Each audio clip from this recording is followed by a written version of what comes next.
I showed up uninvited to Mother's Day lunch. Mom told me to only drink water, and my sister said Beluga Caviar isn't for people like you. She used my card to pay for the $3,000 meal. I reversed it. Then left a letter on Mom's seat and walked out to 47 missed calls. So, I showed up anyway.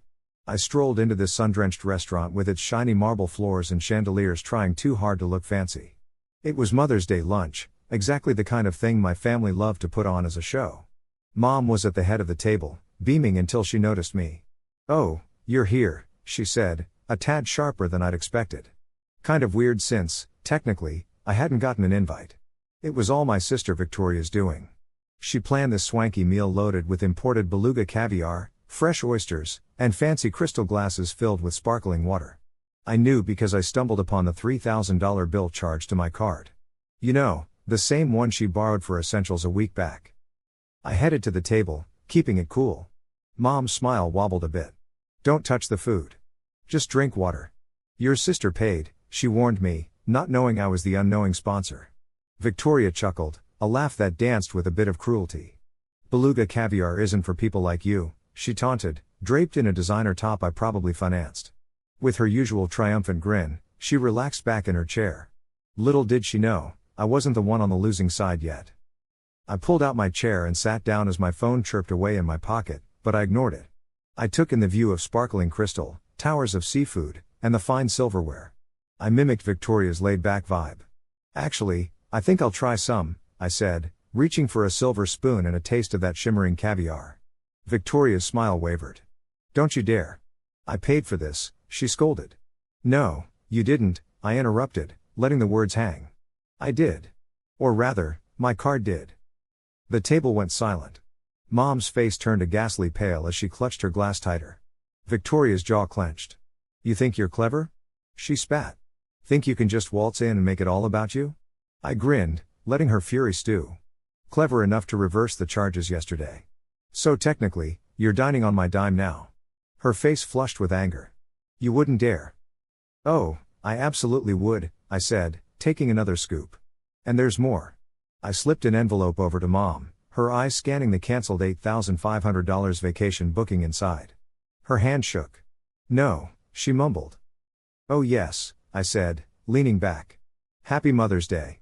Just then, my parrot, Ronnie, perched happily on my shoulder, squawked out, "Call the lawyer." The table broke into ripples of shock.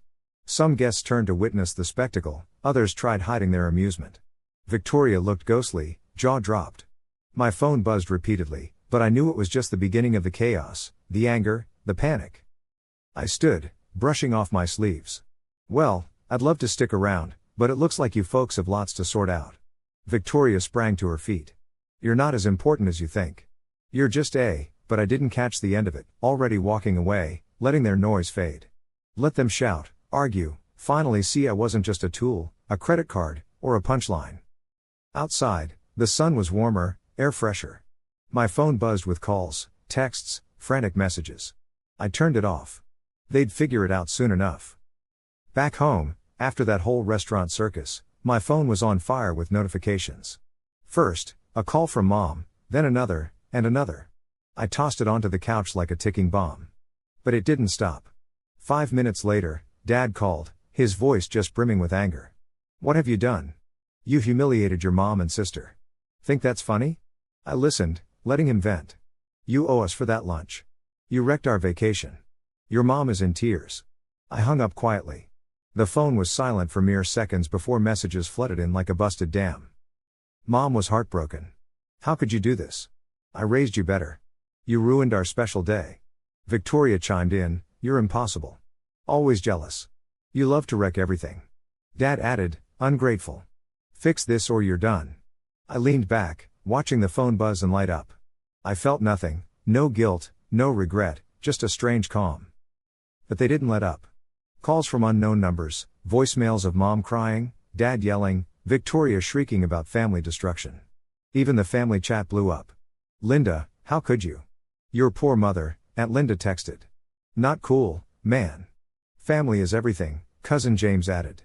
"Your mom's heart can't take this stress. Proud of yourself?" Uncle Rob questioned. "Proud?" I almost laughed. For the first time, I didn't feel like the helpless doormat anymore. Imagine being the kind of person who'd just grovel, say sorry, and then fix the chaos someone else caused. Not happening here. So, I muted the chat, left my phone buzzing away on the table, and decided a cup of coffee was in order. While I was stirring in the sugar, this unsettling feeling twisted inside me, not exactly anger or shame, but something sharper, like an instinct I'd ignored for too long suddenly roaring back to life. I plopped down with my laptop, ready to check out my bank transactions. It didn't take long before I saw the mess. A whole bunch of charges jumped out at me: Victoria's wild shopping sprees, fancy trips to the spa, those designer bags, and, oh, can't forget that $3,000 lunch. But it didn't stop there. There were also charges I hadn't even noticed before: car rentals, hotel stays, and a pricey $500 wellness retreat. My grip got tighter on the mouse as I dug through my emails, hunting for every confirmation Victoria had ever sent me. There were tons. She'd been using my card for everything, not just the basics. Then, I fished out an old external hard drive, one that used to be Victoria's before she went and got a newer one. She kept all sorts of stuff on there: backups, photos, messages. Once I plugged it in, bingo. I found a folder called Fam. Inside were screenshots of chats, voice notes, even photos. It was like opening a treasure chest of betrayal. There they were, messages from Victoria and Mom, plotting to spend my money without me figuring it out. I could hear Mom's sweet, calm voice saying, "Just tell him it's for something important. He always gives in." And Victoria's smug tone, "He's such a fool. I just take what I want, and he never even notices." My vision blurred with disbelief. My own mom and sister, laughing at how they were using me. But instead of hurt, I felt alert, fully awake. As my phone buzzed with another message from Dad, some last chance plea for money, I started to smile. I did something I never thought I would: I opened our group chat. Unmuting it, I started typing away. "I know exactly what you did. I know everything: the stolen money, the lies, and I've got proof. Want to see?" The chat fell silent. Those little typing bubbles popped up and disappeared. No one dared to say a word. Then Mom sent a single message: "We can talk this out, sweetheart. It's just a misunderstanding." I replied, "No, it's not, but you'll understand soon enough." I went back to sorting through the hard drive, organizing screenshots and voice notes into a neat little folder of bad decisions. My phone rang again, Dad calling. I let it ring out and then muted it, feeling something icy settle in my chest. If they wanted a game, I'd show them how to really play. It didn't take long before there was a knock at my door. Taking a deep breath, I opened it to see Mom, Dad, and Victoria standing there. Mom tried to look concerned, Dad seemed ready for a fight, and Victoria, well, she looked like she'd rather be anywhere else. "Come in," I said coolly, letting them squeeze onto the couch like they were a jury ready to pass judgment. Dad cleared his throat and jumped right in. "Let's not waste time. You need to apologize for that scene you caused." "You embarrassed us," I laughed, leaning against the kitchen counter, and replied, "I embarrassed you? Oh, let's dive into that." I pulled out a stack of printed bank statements and tossed them onto the coffee table. "Recognize these?" Mom's eyes narrowed and Victoria leaned forward, looking pale. "Those are my transactions," she stammered. "No, Victoria, they were mine, my card, my money.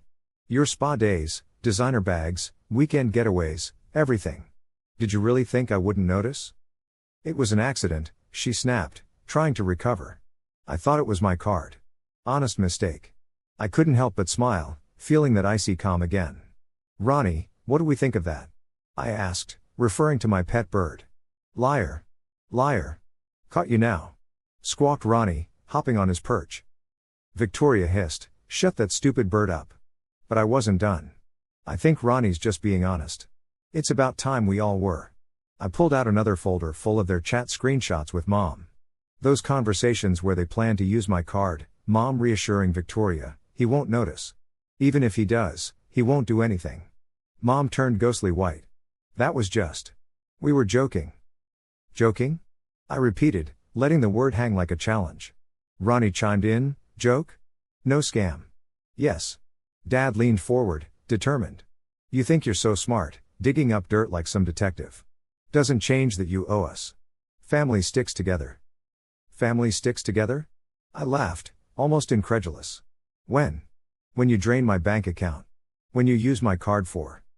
"So, you guys went ahead and blew $3,000 on lunch without me?" Or how about that vacation you booked using my money and didn't even think to clue me in? Victoria tried to say something, but I cut her off. Not finished yet. I'm done being the family ATM, done with all the lies, and being the butt of your jokes. Mom tried to defend herself, saying they just wanted to keep the family happy and that I always had more than them. By more, do you mean the life I earned through hard work, or the peace I tried to build? Ronnie, my pet bird, flapped his wings, adding more noise to the chaos. Victoria shot back, saying I was just bitter because nobody cared about me. Nope, Victoria, I'm bitter because I cared too much. I threw an envelope with a letter from the bank onto the table. Oh, and I canceled your credit cards. Mom, your house payments are no longer my problem. Dad, your little retirement fund you tried sneaking through my account? Blocked. Mom freaked out, her voice breaking. Why can't you do that? We'll lose everything. Ronnie chimed in, beggars can't be choosers. Dad finally lost it, clearly angry, but I didn't even flinch. I told him to sit down. My house, my rules. You wanted to talk? So talk. Dad just looked at Mom, who was already in tears, and then at Victoria, who was completely stunned. Mom pleaded, saying we're family and family helps each other. No, Mom, I said. Family doesn't steal, lie, or turn someone into a walking wallet while laughing behind their back. Ronnie seemed to be loving the drama. Victoria's phone buzzed, a convenient distraction maybe. You're not leaving until we're done, I told her. This has gone too far. Victoria screamed, asking if I thought this was revenge. No, I said, this is me learning I don't owe you anything. Mom sobbed on Dad's shoulder, who looked completely defeated. I almost felt bad, almost. Ronnie was quick to pretend to cry and said, bye-bye, doing a little dance. I opened the door wide. We're done here. Dad whispered weakly, please. But I shook my head. I was only their son when they thought I was easy to exploit. They left, stumbling out, empty of excuses. The house went quiet. Ronnie ruffled his feathers, looked at me, and squawked, peace at last. I laughed for real this time, feeling liberated. Yeah, Ronnie, I said, heading to the kitchen. He sounds perfect. I thought they'd give up and disappear, realizing I wasn't a pushover. But nope, the calls started coming in nonstop. I ignored each one and blocked their numbers. But then unknown numbers started popping up. Voicemails from Dad, switching between anger and tears. Mom, with her guilt trip, saying I was breaking her heart. Victoria, always aggressive and blaming, and then, money. One day, I logged into my account to find a refund. Little by little, the money they had blown was coming back. They were trying to buy me back. Ronnie squawked from his perch, bribe, cheap tricks. I moved the refunded money into a separate account, leaving it there as a reminder of their desperation. The messages kept rolling in. Mom said they sent the money back to show they cared. Dad insisted we're still family.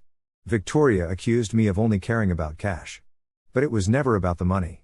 It was about dignity, something they clearly lacked. I got on with my life, blocked their new numbers, and left the family chat in silence. Even my cousin Alex texted, asking what was happening because Mom had been saying I'd lost my mind. Hey, just so you know, you can always talk to me. But honestly, your parents are having a tough time. Tough time? I almost felt bad for them. Almost. I changed my locks, set up two-factor authentication on everything, and updated all my email passwords. They were freaking out, and I wouldn't put it past them to try something drastic. But I wasn't scared. I felt free. Every morning, I'd wake up in my quiet apartment, make some coffee, sit by the window, and watch the city come alive. No demands, no guilt trips, no draining phone calls. And Ronnie? Oh, Ronnie was loving it. Guess what? No money, he chirped one morning, dancing on his perch. Guess who's begging? Who, Ronnie? I grinned, sipping my coffee. Mommy. Daddy. Vicky. I burst out laughing. That little green troublemaker was my new best friend, the only voice from the past I didn't mind hearing. But things weren't over yet. 3 weeks later, I got an email from my dad, trying a new approach. A long, desperate letter. Son, please. We're struggling. We returned the money. Isn't that enough? Can't we move on? Your mother's health is failing. Your sister's in a terrible state. You've made your point.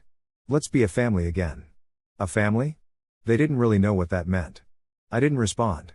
A few days later, I got another email, this time showing a transaction. They had sold some jewelry, trying to prove they were serious. I watched their lives unravel from a distance. My aunt texted me that mom was looking for a job at the supermarket. Dad tried to borrow money from Uncle Rob but got shut down.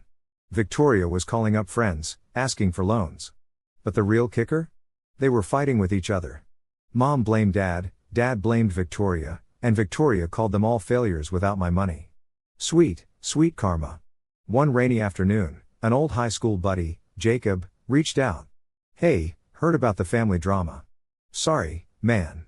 If you're looking for a fresh start, I've got a project I'm working on. Could use someone reliable. A fresh start? Reliable? Words I hadn't heard in forever, but they felt good. Sure, I'm interested. After the call, I looked at Ronnie. Looks like things are looking up, buddy. He fluffed his feathers. Moving up. Moving out. I ordered a new couch, swapped out the curtains for something livelier. My apartment felt like home, not just a place to crash. The next week, on my way to meet Jacob, I saw a message from a number I didn't recognize. Please answer. I miss you. I didn't even bother checking. Deleted. As I stepped outside, the rain cleared, and the sun peeked through. For the first time in years, I wasn't running away or hiding. I was free, and Ronnie's voice echoed from the window behind me. Peace at last. Exactly, Ronnie, I said, smiling. Exactly. They never called again. No more desperate voicemails. No more phony apologies. Just silence. The kind I used to fear but now felt like freedom. My apartment was full of light, color, and laughter. My loudmouth little parrot, Ronnie, danced around, squawking, "Free bird, no bugs."